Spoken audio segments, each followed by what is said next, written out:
Hey everybody, welcome back to another video. And in this video, I'm going to be answering a question that I get from a fair number of viewers. And that is who my top influences were as a guitar player. I don't think it would be a real secret as to who some of the absolute top players that I was influenced by for anybody who's watched my channel and seen me do cover videos and the selection of music that I oftentimes choose. But I thought I would give a definitive list of the 5 players who really kind of changed my life and made me the player that I am today. Now, this is by no means a completely comprehensive list. I could probably list 100 or 200 players if I had the time to do so. But these are the real influential ones for me right back when I was starting to play. And up, even till now, I find these players a really incredible influence. But I would say that these are the players who really helped to mold my style to what it is now, and where I've probably borrowed ideas from each of these and kind of hopefully put them into a big mix of something that comes out sounding like me. I hope, because these guys are amazing, and I don't know if I could ever actually mimic how amazing these players are. Now, this isn't going to include any sort of more modern players that I truly have been influenced by as well and truly enjoy and love listening to. Players like Guthrie Govan, who I wasn't turned on till much later after I'd been playing for many years, or Andy Wood, or any of these fabulous players, and I could list 1,000 of them probably. Ian Thornley from Big Wreck. These guys are more modern day players that weren't really even around. I'm probably somewhere in the same age group as them, and we were probably learning to play at the same time. But those guys I have utmost respect for. Absolutely love their playing. But these are going to be focusing on the top 5 that really influenced me in a huge way when I was first starting up, and even up until today. So without further ado, here is number 5.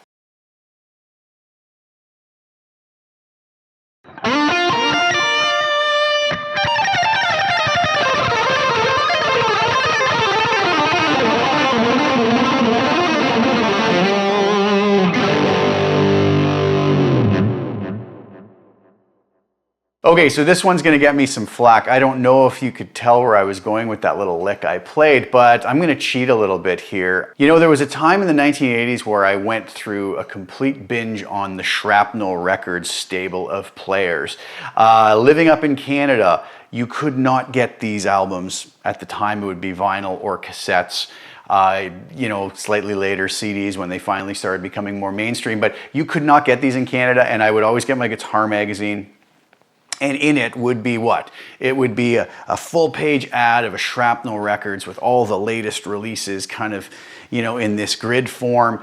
And I would just salivate over these things, and then till when I got to the bottom where it says, no shipping outside the United States, and I just, oh no. So our family would always vacation in the United States over in the Cape Cod area, and in the Hyannis Mall, there was one record store that carried all the Shrapnel stuff. So one time a year, we would go every summer. I would save my money, and I would go in there, and I would binge purchase every Shrapnel release that I could afford with, the allowance money that I had saved up for basically 12 months. So guys like Tony McAlpine, Vinnie Moore, Paul Gilbert, Ron Thal, you name it. I could go on and on. Yngwie Malmsteen even, right back in the day. These guys were a massive influence on me, and I probably spent an unhealthy amount of time working on learning a lot of their licks, and I really have to hand it to that sort of era and those players. Even if I don't play necessarily like that as much now, it really helped me to hone my chops and really have that kind of in my playing now if I need it. And, as I've grown up more as a guitar player, I throw those things in when they're needed, if they're needed, or if I have to mimic somebody else. But it was really a great time to be a guitar player growing up, to have all of those incredible guitar players putting out such incredible shredding music. Jason Becker, Marty Friedman, the Cacophony albums were huge. The Racer X albums were huge. Greg Howe's first album just blew my mind, and I spent probably what was an unhealthy amount of time listening and learning licks from those. So I know I'm going to get flack for cheating. I probably listed like 10 players off there, even though it's supposed to be my top 5, but I had to lump all those guys together.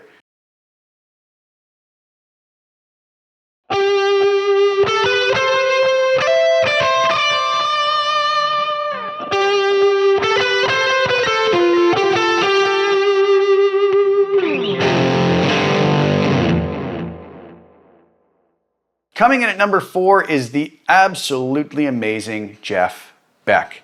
What I would do is buy guitar magazines growing up just every month. Guitar for the Practiced Musician, Guitar Player magazine, Guitar World magazine. Those are the big ones, the big three when I was growing up. And Guitar for the Practicing Musician, especially because they had transcriptions, full transcriptions of songs. And I believe it was an issue with a full transcription of 'Cause We've Ended as Lovers from Jeff Beck's Blow by Blow album, which really changed my life. I'd have to dig that issue out. I can't remember exactly the year or the month that issue is from, but that was a game changer for me. And what would happen is I would get these magazines, I would see the transcription for the song. I didn't even know what these songs were. I was like 10, 11 years old. I go, who's Jeff Beck? What's 'Cause We've Ended as Lovers, right? And then I would save my money up again and I would try to hunt down the cassette or vinyl or whatever I could find it on. And so when I bought the Jeff Beck Blow by Blow album, that got pretty much worn out by me. I listened to that over and over again, and so much of what Jeff does now, I, kind of unconsciously or subconsciously kind of eke into my playing at times, and there couldn't be a better guy to mimic. What an absolutely stellar guitar player. And anybody, obviously so many folks know Jeff Beck, but anybody who watches my channel who isn't a Jeff Beck fan, I would really suggest that you go pick up Blow by Blow and Wired and give those albums a listen. Absolutely spectacular.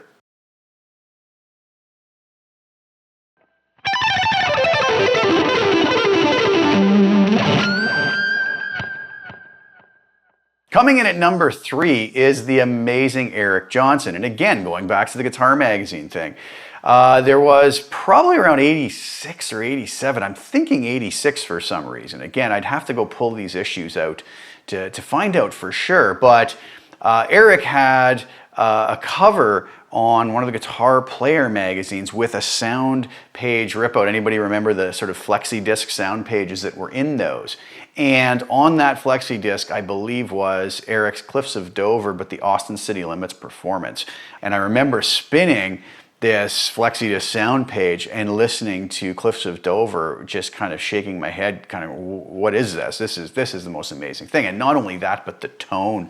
What a tone he had. So different than so many other folks I'd been listening to, and just blew my mind. And from then on, I really tried to work on some of the ideas, whatever I could absorb at that young age. Like I said, I probably would have been 11 or 12 when that came out. And again, saved up my money, found the Avaya Musicom album or cassette at the time, I believe is what I got. Then I hunted down the Tones album. And ever since, Eric's been a huge influence on my playing, and I just love listening to anything he puts out.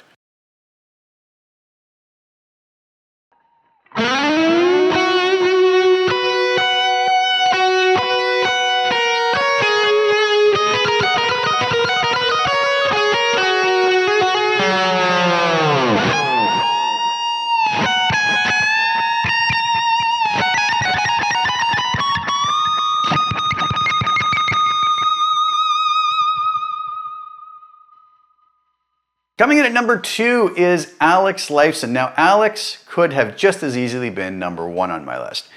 I would have to say that through my teenage years, there was no other band I listened to more than Rush. I was an absolute Rush fanatic. Remember my first introduction to them, I was probably 10 or 11 years old, driving around my cousin's Volkswagen Jetta, and he put on Tom Sawyer. I'd never heard this, and I just blew me away. I thought, what is this? This is the most amazing thing. Again, saved up some allowance money, bought the Moving Pictures album, and never looked back. Then the problem was coming up with enough money to complete the collection of all the albums up until that point. And I believe that was around the time that like Grace Under Pressure, Power Windows were the latest releases. So I bought all those, and then I kind of worked my way back through the catalog. So Alex's playing has influenced me in so many ways, and probably even more so than just Alex the band in the way that I compose, using some odd time signatures, kind of adding some prog elements into more accessible mainstream music is what my goal a lot of times is when I'm writing my own music. But Alex, big tip of the hat to Alex Lifeson, as definitely, I'm putting him number 2 here, but there's a good reason for that. I could have just as easily put him at number 1, just because he was such an influence on me through my teenage years.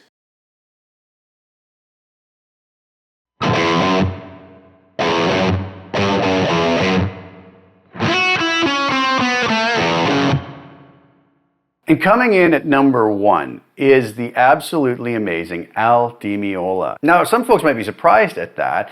Anybody who watches my channel knows I'm a huge Rush fan, probably knows I'm a huge Eric Johnson fan, might know that I was into the real shredding stuff in the 80s, and probably knows I'm a Jeff Beck fan, even just from some of the albums I have up there. I believe I have Eric Johnson, Rush, Jeff Beck up there.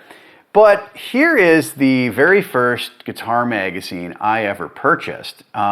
This is the February '86 issue of Guitar Player magazine with none other than DiMola on the cover. At this point, I had been picking away at home, you know, learning the, you know, out of some Hal Leonard book, and didn't really know where to go with this guitar thing. I bought this magazine because it seemed like the cool thing to do. We were at the mall. My parents were standing in the main hallway of the mall we were walking through as a family, and I saw a bookstore that, as they were talking to their friends, I ran in, and this was on the shelf, and I looked, and it said, you know, Canadian dollars, $3.95, which might as well have been $100 at that point. But I ran out and I thought, well, I'm going to try to convince my dad to give me the money for this. He did. I bought this, and it had this in it, like I was talking about before. This cool little flexi disc sound page. And on the A side of it is DiMola's lesson. Number 1, alternate picking. Number 2, melodic skips. Number 3, alternate chordal picking.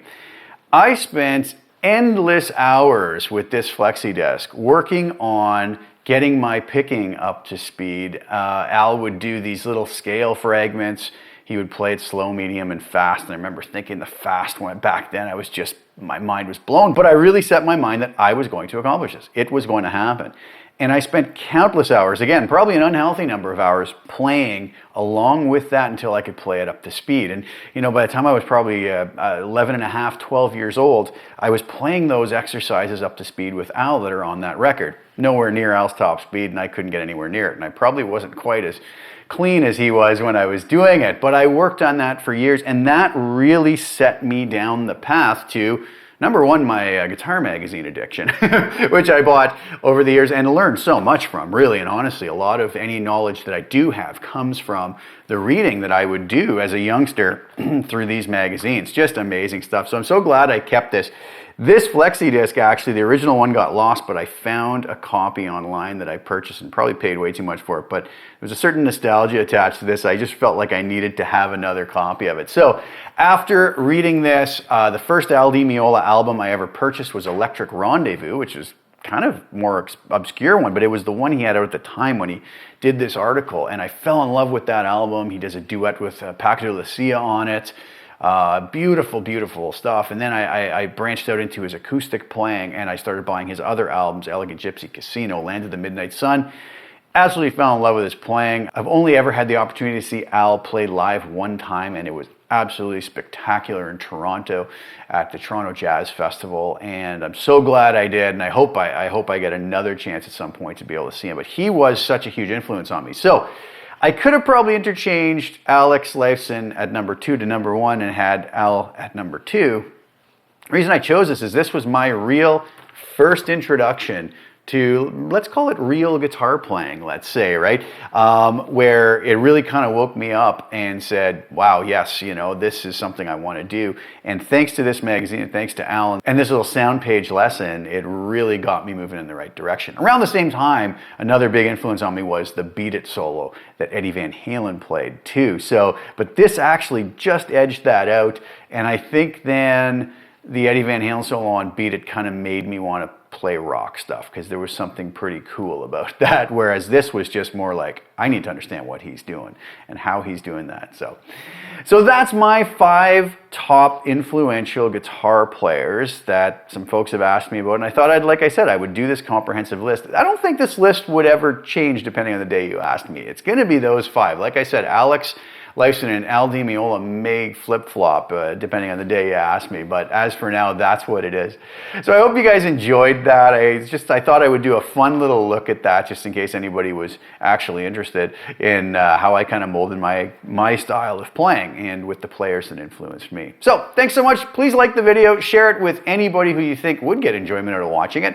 Please subscribe to the channel, hit the little bell notification to get notified when I put new content out, and I'll be back really soon with some more. Thanks so much for joining me again. Ciao for now.